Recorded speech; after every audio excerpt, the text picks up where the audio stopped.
Good afternoon, dear Kenyans. Over the past 2 years, our government has rallied the country behind the bottom-up economic transformation agenda, the basis upon which we were elected in the democratic elections of the year 2022. We have achieved significant progress in increasing food production by reducing the cost of farm inputs, thereby lowering the cost of food and lowering the cost of living. We have stabilized the economy by preventing what was an imminent debt default. We have stabilized fuel prices, lowered inflation to an all-record low of 4.6%, and we have stabilized the foreign exchange regime. We have implemented radical changes in the education sector, including resolving the CBC question. We have rolled out a new student-focused higher education funding model that has special emphasis on making sure that children from vulnerable families have the requisite support in their education.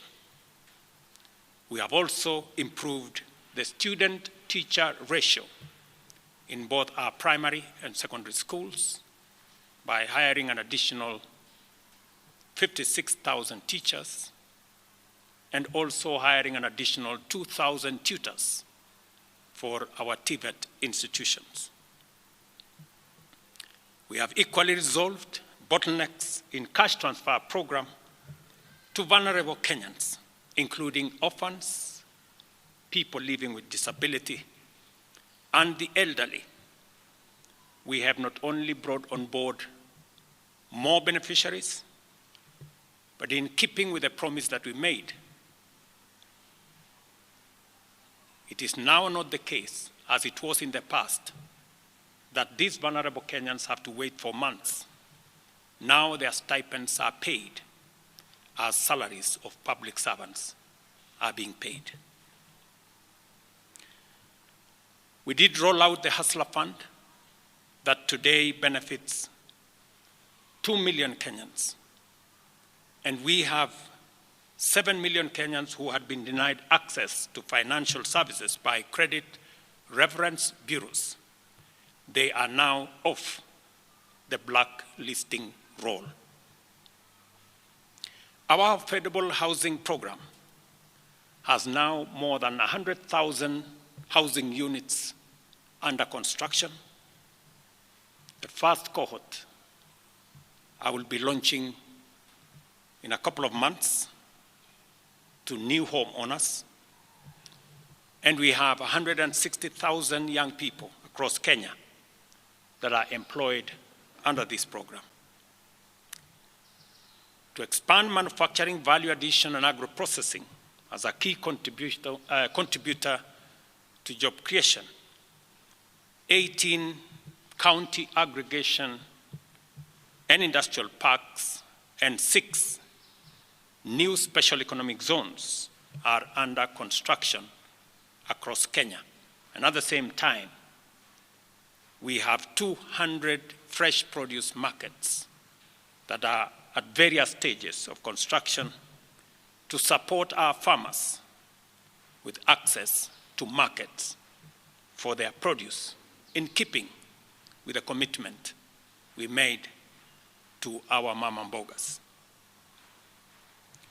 To accelerate manufacturing, last year we imposed levies on importation of clinker that can be manufactured in Kenya.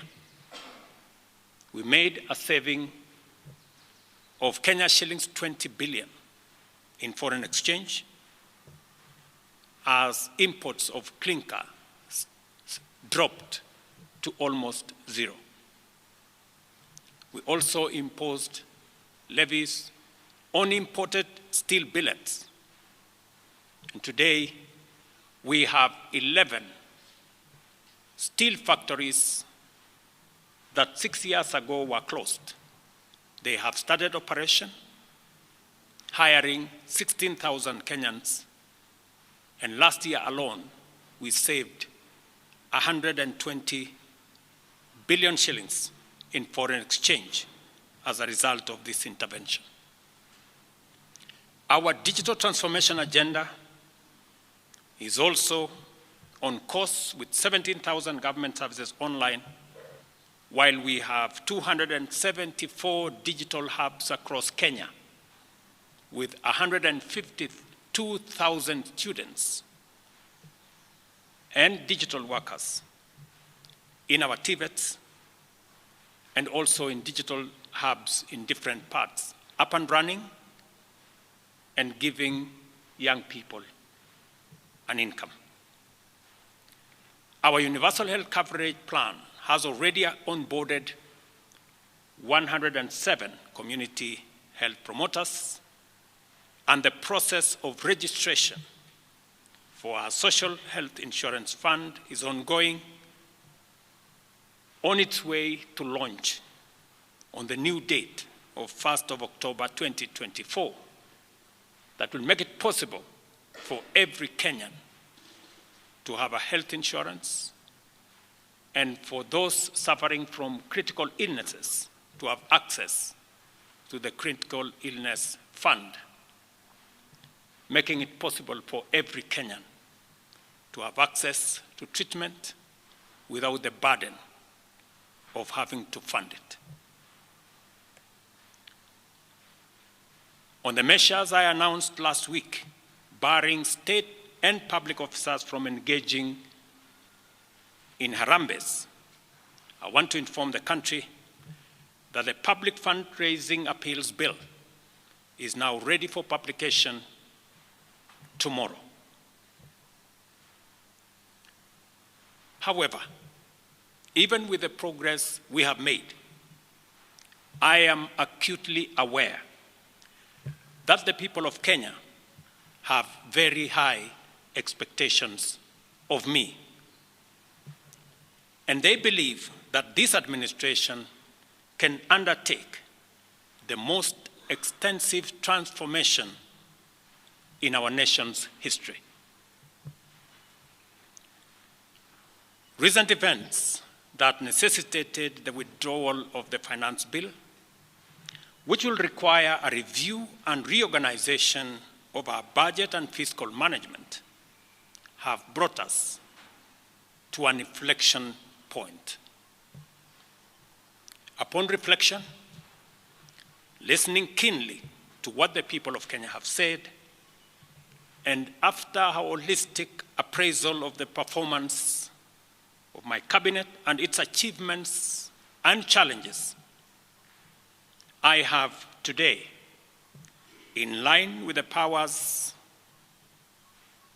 given to me by Article 1521 and 1525B of the Constitution and Sections 12 of the Office of the Attorney General's Act, decided to dismiss with immediate effect all the Cabinet Secretaries and Attorney General of the Republic of Kenya, of the Cabinet of Kenya, except the Prime Cabinet Secretary and Cabinet Secretary for Cabinet Secretary for Foreign Affairs and Diaspora Affairs. And of course, the Office of the Deputy President is not affected in any way.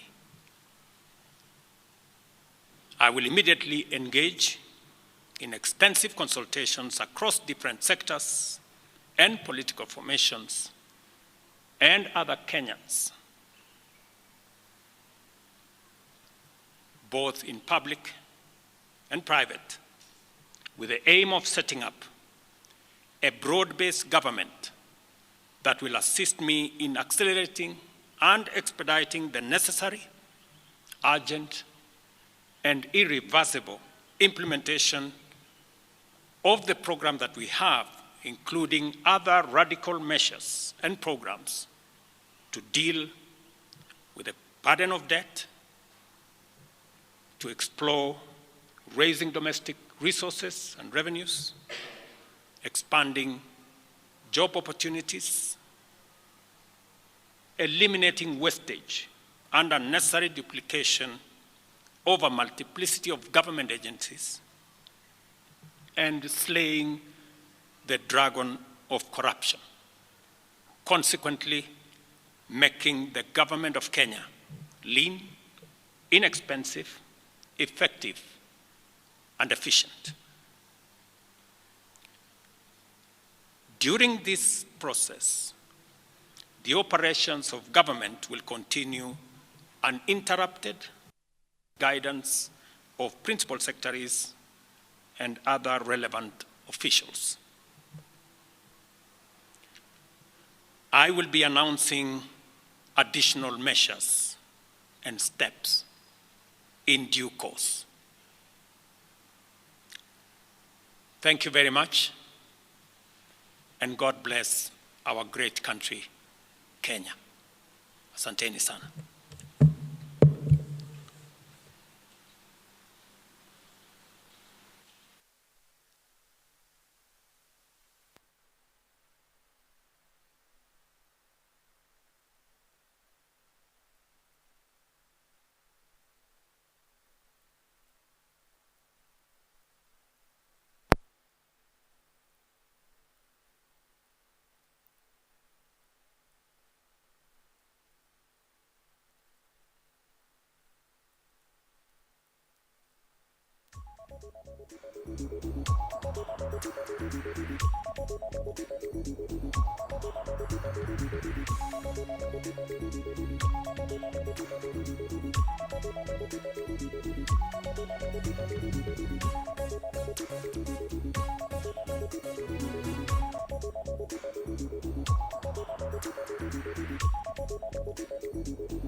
Indeed, breaking news coming in from State House, Nairobi, from none other than the head of state and Commander-in-Chief of the Kenya Defence Forces, that is President Dr. William Ruto, announcing that he has dismissed his entire cabinet, apart from the Prime Cabinet Secretary and Cabinet Secretary for Foreign and Diaspora Affairs, the Honorable Musalia Mudavadi. Breaking news coming in just now at this hour, that is the dismissal of the entire cabinet of the Republic of Kenya by President William Ruto after weeks of massive protests, especially that began with the Anti-Finance Bill 2024 and later generated into the anti-government protest. That breaking news coming in just now, and I just want to give you a recap of the cabinet of the Republic that has just been dismissed. Among the cabinet secretaries, of course, the only one who has been spared is Musalia Mudavadi, who is the Prime Cabinet Secretary and the Cabinet Secretary for Foreign Affairs.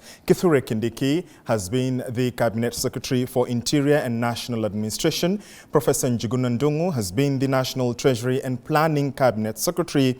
Aisha Jumwa has been the CS, Gender, Culture, the Arts and Heritage.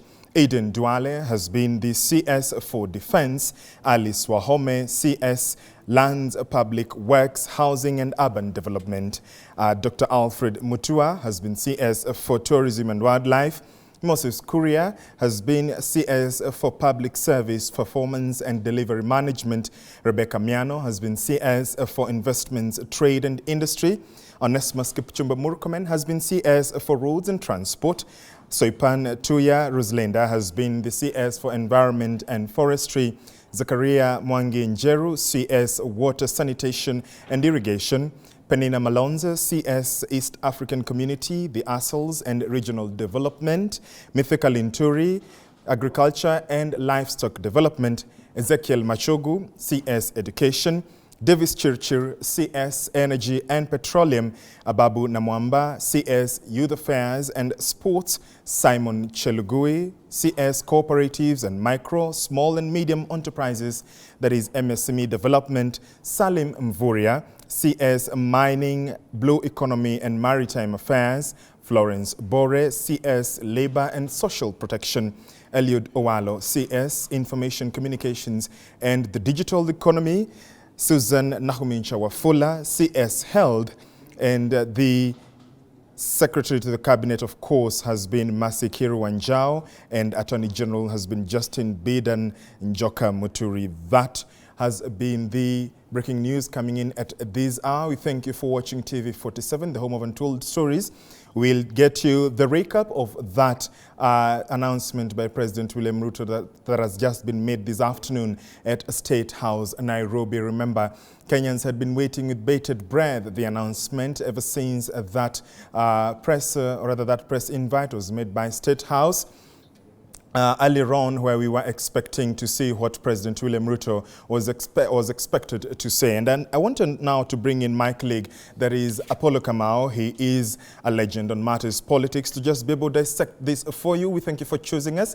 I am George Maringa on the socials at George Maringa _ as well as on X for TV47 is at TV47 News. I want to bring in Apollo Kamau to just be able to have this dissection of what we've just seen. Good afternoon, Apollo. Good to see you. Welcome on set. Good afternoon. Thank you so much. Indeed. And of course, we've seen what has happened, Yes. today, and a lot had been, anticipated in terms of, that announcement by President William Ruto. The hashtag Ruto must go has been trending on social media. Guys have been asking President William Ruto to dissolve his entire cabinet, and that is what exactly he has done. From your perspective, first of all, what do you make of this? I think this first, it's good news for Kenyans, especially the Gen Zs, Yes. who hit the streets, pushing for changes, starting with the cabinet, starting with the issue of wastage, Yes. managing wastage in this administration. Yes. And it shows President William Ruto, contrary to what critics have been saying, he has listened to the people. And that's why he has effected this change. And this is a holistic reshuffle. In fact, it's not even a reshuffle. It's a dissolution of the entire cabinet, given we only have the Prime Cabinet Secretary who is serving, and principal secretaries will be serving as caretakers. So this is good, and I think from here on, what we will be